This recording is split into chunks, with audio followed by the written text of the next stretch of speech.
सबोपदेश 3 का 1। हर एक बात का एक अवसर और प्रत्येक काम का जो आकाश के नीचे होता है एक समय है। हर एक बातों के लिए एक समय रेखा है ना। हर एक बातों के लिए एक समय रेखा है। उसका दूसरे आयत में हम इस प्रकार पढ़ते हैं, जन्म का समय हाँ। और मरण का भी समय। जन्म का एक समय रेखा है और मरण का भी एक समय रेखा है। इस धरती पर हम जन्म हुआ है तो और मनुष्य का एक मृत्यु तो अवश्य है करके हम जानते हैं। मृत्यु के द्वारा हम इस दुनिया छोड़ के हम जाना पड़ेगा।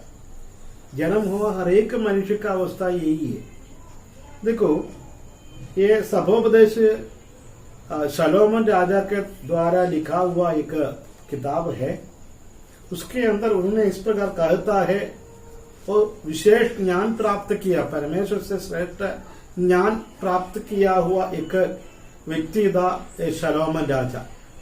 उन्होंने इस प्रकार कहते हैं, हर एक बातों के लिए एक समय रेखा है। जन्म होने के लिए और मरण के लिए भी एक समय रेखा है। ऐसा है तो मनुष्य का दिन के बारे में हम जानना चाहिए। मनुष्य का दिन के बारे में हम जानना चाहिए। आपको पता है हमारा दिन के बारे में क्या है करके?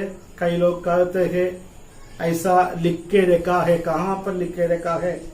कई लोग अपना भविष्य के बारे में दूसरों से लिखाते हैं। वो भी मनुष्य, लिखने वाला भी मनुष्य है।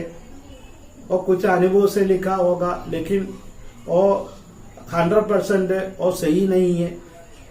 तो हमारे बारे में परमेश्वर का विचार क्या है, परमेश्वर का प्लान क्या है, परमेश्वर ने जिस प्रकार हमारे बारे में सब कुछ करके रखा है करके हम जानना है, तो हम सबसे पहले परमेश्वर के बारे में जानना चाहिए। परमेश्वर के बारे में सच्चे रूप से हम जानते हैं तो, परमेश्वर का वचन को जानते हैं तो, हम प्रभु के जो प्रभु हमारे लिए देखा हुआ सारे प्रकार का अनुग्रह के बारे में भी हम जानते हुए आगे बढ़ते हैं। Praise the Lord. इसलिए प्रियो, हम पढ़िए आयुब का किताब में 14 अध्याय का 5 लिख के रखने का। आयुब का किताब में 14 का 5 कलम में, मनुष्य के दिन नियुक्त किए गए हैं, हाँ, और उसके महीनों की गिनती हाँ, तेरे पास लिखी है। मनुष्य के दिन नियुक्त किया गया है। ये आयत में हमने ये पढ़ा हुआ आयत में मनुष्य के दिन के बारे में 4 बात कहते हैं विशेष तौर पर। ध्यान से सुनने का। मनुष्य के दिन नियुक्त करके रखा है। किसने नियुक्त करके रखा है? हमको बनाया हुआ सर्वशक्तिमान परमेश्वर मनुष्य के दिन के बारे में नियुक्त करके रखा है। समझ में आया?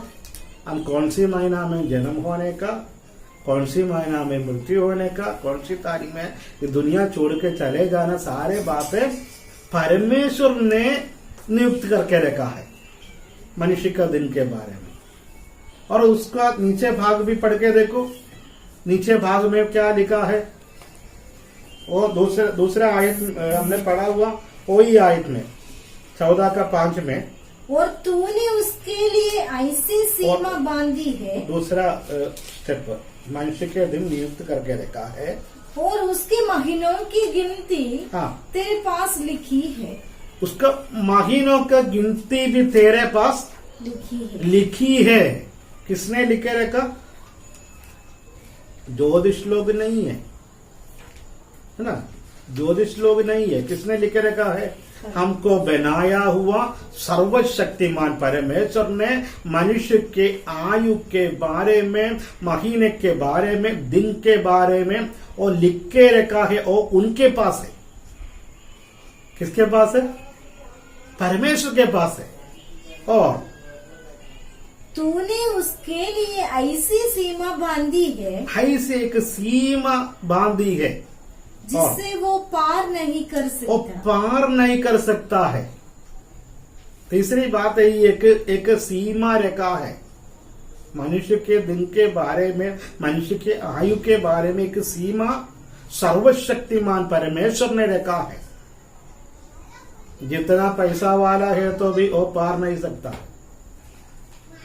फिर से लो, लाखों लाखों करोड़ों रुपया हमारे आयु बढ़ाने के लिए सब कुछ करते हैं, सब कुछ करते हैं तो भी हमारे आयु को बढ़ा नहीं कर सकता है। फिर से लो, मनुष्य की आयु के बारे में परमेश्वर ने नियुक्त करके रखा है। कई लोग सोचते हैं और विशेष कुछ खाना में चेंज करते हैं तो हमारा भोजन के तरीका बदलेगा तो हमारे आयु बढ़ेंगे। ऐसा नहीं है। भोजन का व्यवस्था बदलेगा तो हमारा शरीर का जो प्रोटीन बढ़ जाएंगे और आयु ना बढ़ेगा। आयु को परमेश्वर ने नियुक्त करके रखा है, इसकी सीमा रखा है, वो बांध के रखा है, वो बदल नहीं सकता है। हमारे हाथों से बदल नहीं सकता है, डॉक्टर्स का हाथों से बदल नहीं सकता है, इंसान के हाथों से बदल नहीं सकता है। कितना बड़ा अनुभव वाली डॉक्टर है तो भी, कितना एक्सपीरियंस वाला डॉक्टर है तो भी लास्ट टाइम में इस प्रकार कहते हैं, अभी तुम लोग प्रार्थना करो, हमारे हाथ से कुछ नहीं होता है।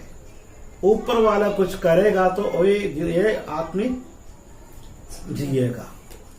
और जिंदा रहना है तो, जीवित करना है तो ऊपर वाला कुछ ना कुछ करना पड़ेगा, एक चमत्कार करना पड़ेगा, नहीं है तो वो दुनिया छोड़ के चले जाएगा। ऐसा ही डॉक्टर्स लोग कहते हैं।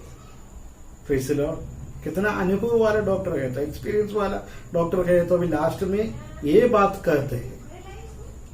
प्रियो, हम सचमुच जानना चाहिए हमारा आयु के दिन कितना है करके। एक दिन बढ़ा नहीं सकता है, एक दिन कम भी कर नहीं सकता है, क्योंकि प्रभु ने ये सारे बातें लिखे रखा है। एक सीमा रखा है, वो पार नहीं सकता है, हमसे कुछ कर नहीं सकता है। ये 14 अध्याय का पहली आयत पढ़ के देखो, आयु का किताब में 14 अध्याय का पहली आयत में क्या लिखा है? मनुष्य जो स्त्री से उत्पन्न होता है वो थोड़े दिनों का और दुख से भरा रहता है। मनुष्य जो स्त्री से उत्पन्न हुआ, सारे मानव लोग थोड़ा दिन के लिए रखा है, उनको हमेशा के लिए नहीं है, थोड़ा दिन के लिए परमेश्वर ने रखा है। और दुख में उसका जिंदगी भरा हुआ है। सही है ना? हर एक इंसान को दुख है, अमीर लोगों को, गरीब लोगों को भी दुख है। उनका दुख का जो कठोरता, गंभीरता कम होता है, कभी कभी ज्यादा भी होता है। बस इतना ही ये फर्क है। Praise the Lord. इसलिए प्रियो, हमारे जिंदगी में भी कई प्रकार का दुख के समय आते रहते हैं। प्रभु का वचन ये कहते हैं, मनुष्य का जो स्त्री से उत्पन्न हुआ मनुष्य का दिन थोड़ा समय ही है, लेकिन उस समय अलग अलग प्रकार का दुख से भरा हुआ अवस्था है। उसका दूसरी आयत में वो फूल के समान खिलता और फूल के समान फूलता है, फिर तोड़ा जाता है, वो छाया की रिधि पर ठहर जाता। छाया की रिधि पर भाग जाते हैं। टहल जाता मतलब भाग जाता है। छाया इस तरह से आते आते आते और चले जाते छाया वक्त। ऐसा ही है मनुष्य का जिंदगी। फिर से लो, समझ में आया? अपने बारे में कहते हैं, हम सोचना है, ये आवाज सुनने का समय, ये संदेश सुनने का समय, मेरे आयु कितना है करके हम खुद सोचना पड़ेगा। हम खुद सोचना चाहिए, अपने बारे में हम खुद सोचना चाहिए। फिर से लो, मेरा जिंदगी कितना बाकी है। और उसका 4 आयत में इस प्रकार पढ़ते हैं, अशुद्ध वस्तु से शुद्ध वस्तु को कौन निकाल सकता है? अशुद्ध वस्तु से शुद्ध वस्तु कौन निकाल सकता है? मतलब अशुद्ध से शुद्ध मनुष्य उत्पन्न नहीं होता है। मनुष्य जन्म हुआ उसी समय जो अकृत्य से जन्म हुआ करके परमेश्वर का वचन में पवित्र बाइबल में लिखा है। Praise the Lord. और पाप से जन्म हुआ करके लिखा है। हम भजन संहिता में 51 अध्याय का 5वां आयत पढ़ने का समय, भजन 51 का 5वां आयत में हम इस प्रकार पढ़ते हैं, देख मैं अधर्म के साथ उत्पन्न हुआ, देख मैं अधर्म के साथ उत्पन्न हुआ और पाप के साथ अपनी मादा के गर्भ में पड़ा।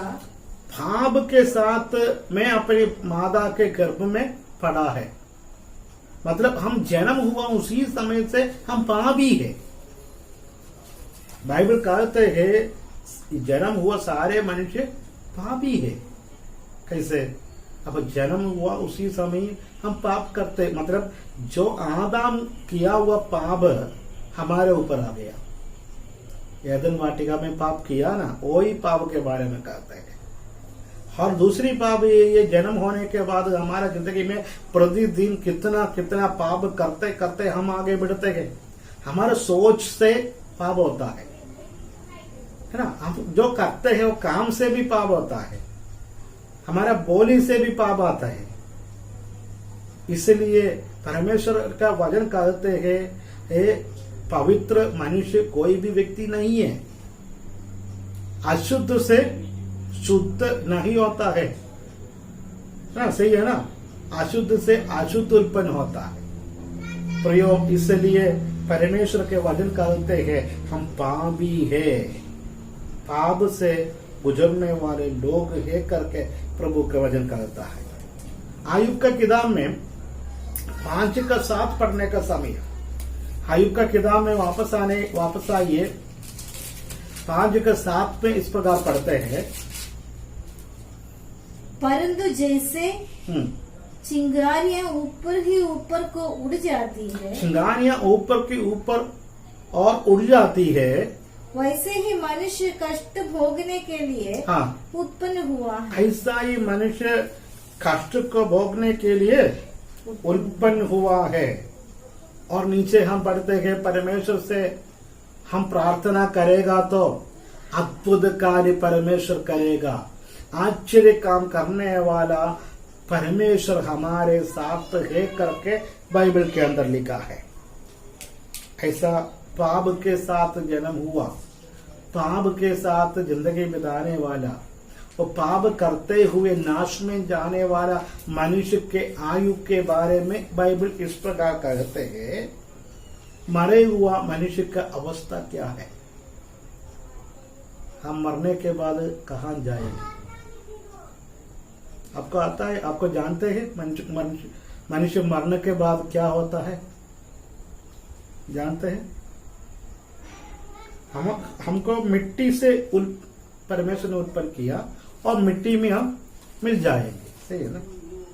और आयुब का किताब में 14 का 14 पढ़ के देखो, एक सवाल पूछते हैं। आयुब एक सवाल पूछते हैं, यदि मनुष्य मर जाए तो क्या वो फिर जीवित होगा? मनुष्य मर जाएगा तो क्या हो जीवित होगा? ये सवाल के उत्तर आपको बता सकते हैं? मनुष्य मर जाएगा तो फिर जीवित होगा? आप क्या कहते हैं? आपका अनुभव से बता सकते हैं क्या मनुष्य मर जाएगा तो दोबारा जीवित होगा? पवित्र बाइबल क्या कहते हैं? यूहन्ना का सुसमाचार, ध्यान से सुनना। यूहन्ना का सुसमाचार 11 का 25।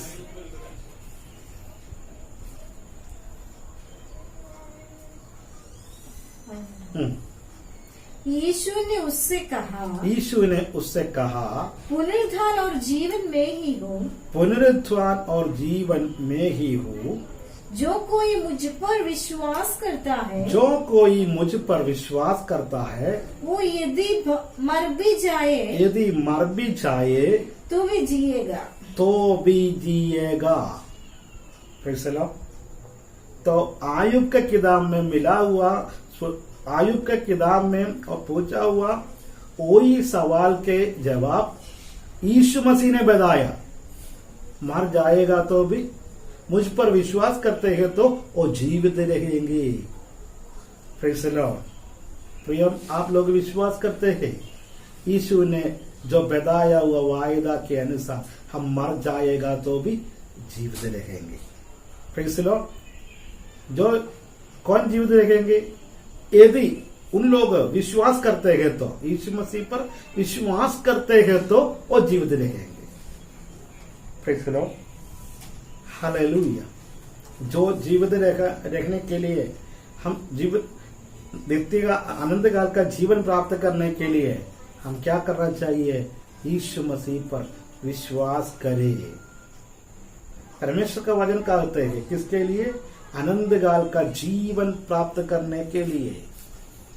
फिर मर जाएगा तो भी जिएंगे। इसलिए यीशु मसीह पर हम विश्वास करना है और जीवित दूसरे मतलब हमारे जिंदगी में हम पुनरुद्धार प्राप्त करेगा तो हमको क्या मिलेगा? किसके लिए हम ऐसा प्रभु ने हमको जिलाते हैं? पता है किसके लिए जिलाता है? इब्रानियों का पत्र हिब्रू 9वां अध्याय का 27 आयत पढ़िए। Hebrew chapter 9 verse 27। हिब्रू मतलब ये इब्रानियों का पत्र, ये 9वां अध्याय का 27। और जैसे मनुष्यों के लिए एक बार मरना और उसके बाद न्याय का होना नियुक्त है। उसके बाद न्याय का होना नियुक्त है। किसके लिए हमको जिलाते हैं? न्याय करने के लिए। न्याय होना नियुक्त है। मनुष्य का दिन नियुक्त है। हमने पढ़ा है आयुब का किताब 14 अध्याय का पहली आयत में हम इस प्रकार पढ़ा है, मनुष्य का आयु नियुक्त है, मनुष्य का मृत्यु भी नियुक्त है। प्रियो, मनुष्य को परमेश्वर जिलाते हैं किसके लिए? उसको न्याय करने के लिए जिलाते हैं। यीशु ने हमको न्याय करता है।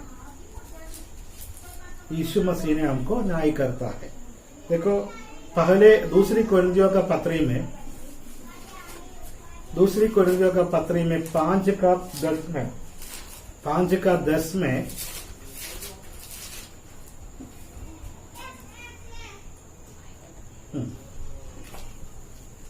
पढ़िए। 5:10 दूसरे कोरिन्थी 5:10 में क्योंकि अवश्य है कि हम सबका हाल मसीह के न्याय के आसन के सामने खुल जाए। हम सब लोग मसीह का सिंहासन के सामने हमारा हाल खुल जाएंगे। मतलब हम जो किया है उसके अनुसार हमको न्याय करते हैं, हमको प्रतिफल भी देता है। अपना कामों के हर एक व्यक्तियों का अपने भले बुरे कामों का बदला जो उसने देह के द्वारा किए हो पाए। हाँ, देह के द्वारा किया हुआ वो हमको मिलेगा वापस। बुरा का भी मिलेगा, भलाई का भी मिलेगा ना। समझ सकते हैं आप लोग? है बुराई किया है तो उसका भी बदला मिलेगा, भले काम किया है तो उसका भी बदला मिलेगा। तो बदला मिलने वाला एक समय है, ध्यान से सुनने का ही है। फिर से लो, हालेलुया। चलो, लेकिन देखो, हम कोर्ट में केस डालते हैं तो एक नियम का, एक किताब के अनुसार हमको न्याय देता है, न्याय करते हैं ना, एक नियम का, एक किताब के अनुसार। इंडिया है तो इंडिया का नियम का किताब का नाम क्या है? इंडियन पिनल कोड कहते हैं, इंडियन पिनल कोड, आईपीसी नियम है इंडियन पिनल कोड। तो इंडियन पिनल कोड के आधार पर हमको न्याय करते हैं, हमको पनिशमेंट मिलता है। लेकिन बाइबल कहते हैं हमारा जो नियम का किताब वो बाइबल है। रोमियो का पत्री में दूसरा अध्याय का 16 कलम पढ़ के देखना। रोमियो का पत्री दूसरा अध्याय का 16 कलम। जिस दिन परमेश्वर मुझे सुसमाचार के अनुसार यीशु मसीह के द्वारा मनुष्यों की गुप्त बातों का न्याय करेगा। किसके द्वारा? और एक बार पढ़ के सुनाए। जिस दिन परमेश्वर ने मेरे सुसमाचार के अनुसार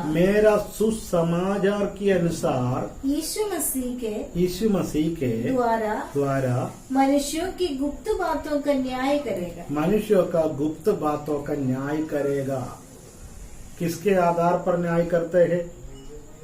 सुसमाचार के आधार पर, सुसमाचार बाइबल के आधार पर न्याय करते हैं। प्रयोग न्याय करने का समय हमारा जिंदगी में जो प्रतिफल जो हमारा काम के द्वारा भलाई के काम के द्वारा मिलना के लिए हम कोशिश करें। और जिन लोग उद्धार पाने के लिए यीशु मसीह को अपना मुक्ति दाता करके ग्रहण करने के लिए अवसर मिला है, और समय सदुपयोग करते हुए उद्धार पाया है तो हम बच गया। उद्धार ना पाया है तो हमको उद्धार पाना जरूरी है करके हमको समझ में आया, लेकिन उद्धार नहीं पाया, उसी दिन न्याय के दिन हमको न्याय करते हैं। और बपतिस्मा लेने से ही है, बपतिस्मा लेना करके हमको समझ में आया, अवसर भी मिला, लेकिन बपतिस्मा नहीं लिया। उसी दिन हम उसको उत्तर देना पड़ेगा। कहाँ से? प्रभु के पास, प्रभु के सामने उत्तर देना पड़ेगा। और पवित्रता के जीवन बिताने के लिए परमेश्वर ने हमको रखा है। पवित्र जीवन ना करते हैं तो, जिंदगी नहीं बिताते हैं तो प्रियो, उसी दिन न्याय के दिन हमको न्याय करने वाला परमेश्वर हमको दंडन देगा। सही है ना? Praise the Lord. प्रियो, हमारा जिंदगी में प्रभु भलाई का काम करने के लिए अवसर दिया, उसके लिए सारे प्रकार का सुविधा भी दिया, लेकिन हम सदुपयोग नहीं करते हैं तो उसी दिन हम उत्तर देना पड़ेगा। ये सारे बातें हम करते आगे बढ़ते हैं तो, प्रभु के इच्छा के अनुसार हम जिंदगी बिताते हैं तो प्रियो, हमारा जिंदगी में जो परमेश्वर ने वायदा किया हुआ प्रतिफल हम पाते हुए आगे हम बढ़ेंगे। फिर हमारे लिए किस समय रखा है, कितना समय हमको बाकी मिलेगा करके हमको पता नहीं है। आज कोरोना से कितने लोग दुनिया छोड़ के चले गए। हमारा आयु कितना है, हमारा आयु का दिन कितना है, हमको पता नहीं है। इसलिए प्रियो, प्रभु के सन्मुख में परमेश्वर ने दिया हुआ अवसर प्रभु के वचन के आधार पर जिंदगी बिताने के लिए अपने आप को समर्पण करो। सुना हुआ वचन के सामने एक दिन, एक समय, इस समय समर्पण के साथ प्रार्थना करने के लिए जितने लोग चाहता है, हे प्रियो, प्रभु ने एक अवसर दिया है। परमेश्वर से प्रार्थना करें, प्रभु सचमुच तेरा वचन मैंने सुना है, मैं एक पापी मनुष्य है, उद्धार पाने के लिए मैं चाहता, प्रभु को मेरा मुक्ति दाता करके ग्रहण करने के लिए चाहता हूँ। और परमेश्वर का वचन में लिखा हुआ वचन के आधार पर बपतिस्मा लेना बहुत जरूरी बात है। मैं बपतिस्मा लेने के लिए मैं समर्पण करता हूँ और पवित्र जिंदगी बिताने के लिए समर्पण करता हूँ और पवित्र आत्मा का भरपूरी से प्रभु के वचन के आधार पर जिंदगी बिताने के लिए मैं समर्पण करता हूँ प्रभु जी। कितने लोग इस प्रकार प्रार्थना करते हुए अपने आप को समर्पण करने के लिए, अपने आप को समर्पण करने के लिए जितने लोग तैयार हो, आइए हम प्रार्थना करें, परमेश्वर से प्रार्थना करें। हमारे स्वर्गीय पिता, सुंदर समय के धन्यवाद करते हैं प्रभु जी, फिर से और एक बार तेरे चरणों में आकर स्तुति करने के लिए, महिमा करने के लिए हमारी जिंदगी में दिया हुआ बहुमूल्य अवसर के लिए धन्यवाद करते हैं प्रभु जी। इस समय हम एक साथ मिलकर प्रार्थना करते हैं, परमेश्वर हमको सहायता और मदद करे प्रभु जी। हालेलुया, इसे तो अच्छा वचन दिया है, हर धन्यवाद करते हैं परमेश्वर। और प्रभु आयु सभी लोगों को प्रभु का हाथों में समर्पण करते हैं, इस वचन के सामने समर्पण दिया हुआ सारे लोगों को प्रभु बहुत ऐसे आशिष है, उद्धार पाने के लिए समर्पण किया लोगों के लिए प्रार्थना करते हैं, बपतिस्मा लेने के लिए समर्पण किया लोगों के लिए प्रार्थना करते हैं प्रभु जी। बपतिस्मा लेने के लिए अवसर दे प्रभु जी और प्रभु में आगे बढ़ने के लिए सहायता और मदद करें। पवित्र आत्मा का अभिषेक प्राप्त कर पवित्र जीवन बिताते हुए आगे बढ़ने के लिए सहायता और मदद करें प्रभु जी। और सारे लोगों को प्रभु के हाथों में समर्पण करते हैं, जब तक हम वापस मिलेंगे तब तक प्रभु तेरे पंगों के नीचे हमको सुरक्षित रहेंगे।